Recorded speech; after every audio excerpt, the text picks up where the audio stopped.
¿Sabían que detrás del vampiro más famoso del mundo, Drácula, se esconde la historia real de un príncipe medieval? Hoy vamos a desenterrar la verdadera historia de Vlad el Empalador, el gobernante que inspiró una leyenda inmortal. Vamos a separar al hombre del mito, la guerra de la ficción.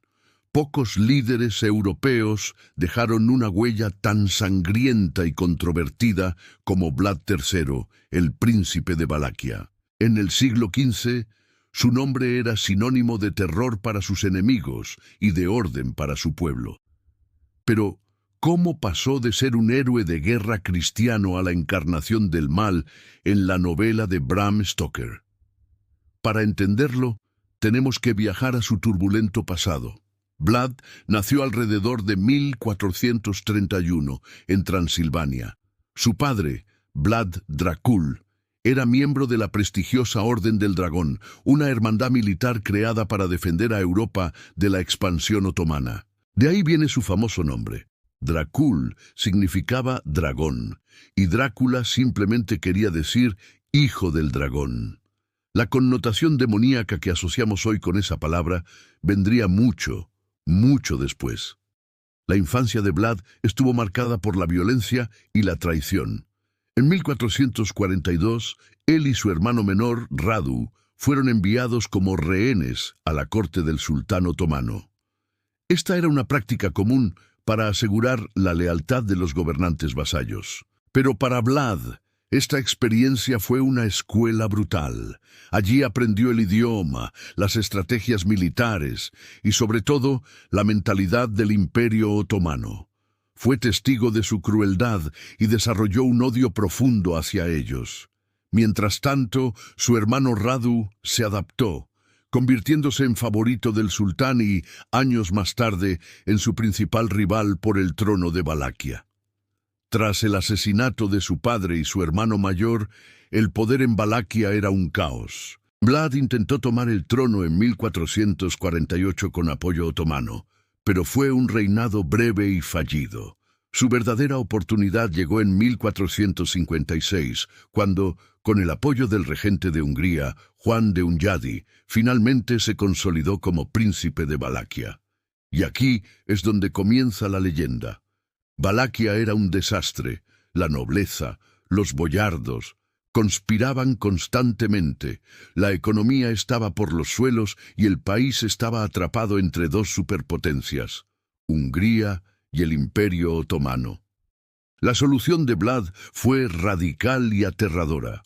Mano dura. Impuso una ley simple. La ley se aplica a todos, y el castigo por la corrupción, el robo o la traición es casi siempre la muerte, a menudo por empalamiento. Su método era brutal, pero efectivo.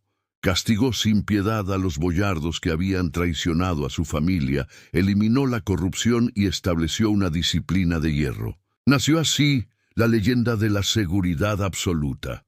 Se decía que durante su reinado podías dejar una copa de oro en una fuente pública y nadie se atrevería a robarla. Era un orden forjado con miedo, pero un orden al fin y al cabo. A pesar de haber crecido en la corte otomana, Vlad se convirtió en uno de sus enemigos más feroces. El conflicto estalló cuando se negó a pagar el tributo anual al sultán y, para dejar claro su mensaje, ejecutó a los enviados otomanos. La respuesta no se hizo esperar. Entre 1461 y 1462, Vlad lanzó una campaña sorpresa al sur del Danubio, atacando y quemando guarniciones otomanas y causando miles de bajas. El propio sultán Mehmed II, el conquistador de Constantinopla, quedó impactado por la audacia de este pequeño príncipe. La confrontación culminó en 1462, cuando Mehmed invadió Valaquia con un ejército gigantesco. Vlad, superado en número, sabía que no podía ganar una batalla convencional, así que recurrió a la guerra psicológica en su máxima expresión. Su momento más legendario fue el ataque nocturno de Targoviste.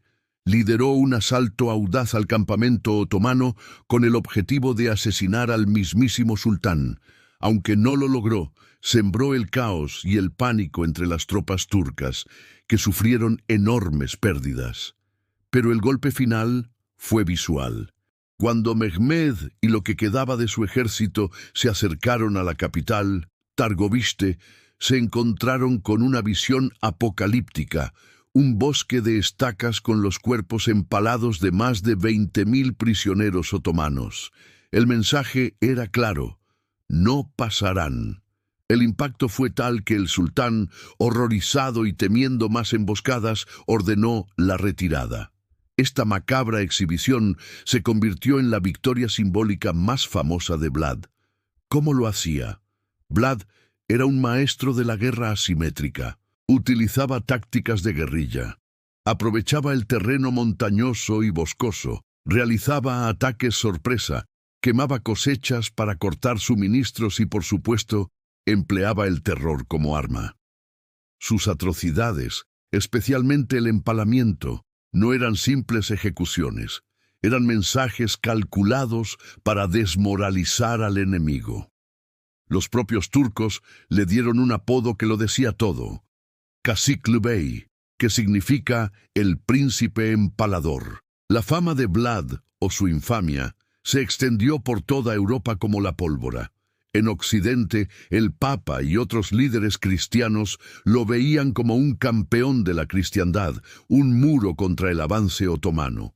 Pero en las regiones cercanas, especialmente entre los mercaderes sajones de Transilvania, a quienes Vlad castigó duramente por deslealtad, la historia era otra.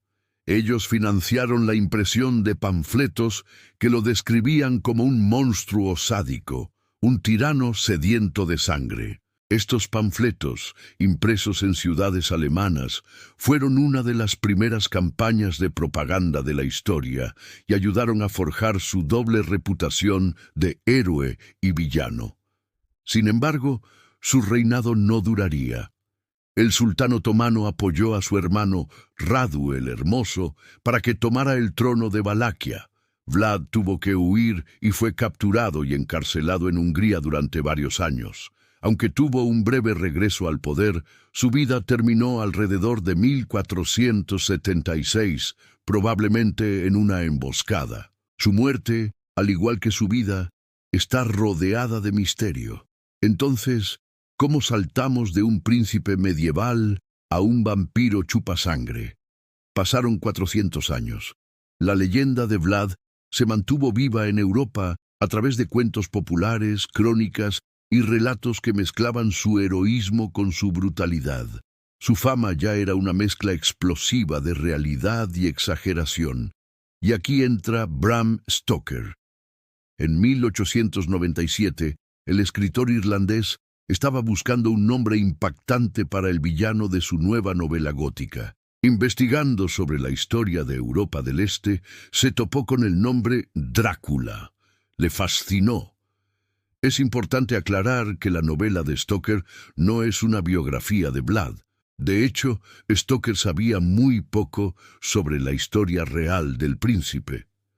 Pero el nombre sonoro, la reputación de gobernante sanguinario y el exótico escenario de Transilvania fueron suficientes.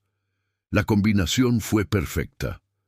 El mundo asoció para siempre al vampiro con el príncipe valaco. Así, Vlad el Empalador, un líder militar formidable, un reformador implacable y un feroz defensor de su tierra, fue transformado por la literatura. Su historia real, llena de guerra, política y psicología, sentó las bases para el mito. Y luego, la pluma de Bram Stoker le dio una nueva vida, una inmortalidad literaria que lo convirtió en uno de los íconos más reconocibles de la cultura popular mundial. Una figura donde la historia y la leyenda se abrazan para siempre. Gracias por acompañarme en este viaje al pasado. Si te ha gustado descubrir la historia real detrás del mito, no olvides darle a me gusta, suscribirte al canal y activar la campanita para no perderte nuestras próximas historias. Nos vemos en el siguiente video.